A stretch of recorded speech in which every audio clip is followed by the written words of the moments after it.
Hello, in this video we're gonna check if progress from Escape from Tarkov transfers to Tarkov Arena and vice versa.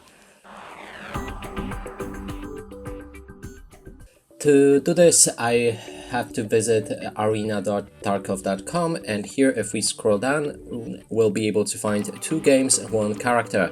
So if you win games and your character level, skills and weapon mastering will grow in both EFT Arena as well as Escape from Tarkov. So that means the progress will actually transfer. Keep in mind that you won't be able to keep the gear that you obtain in both of the games and transfer to another. So you only get the skills, weapons, mastering and the level. And that's it for this video. Hope you like it. Please consider subscribing to our channel, leave a like and a comment below.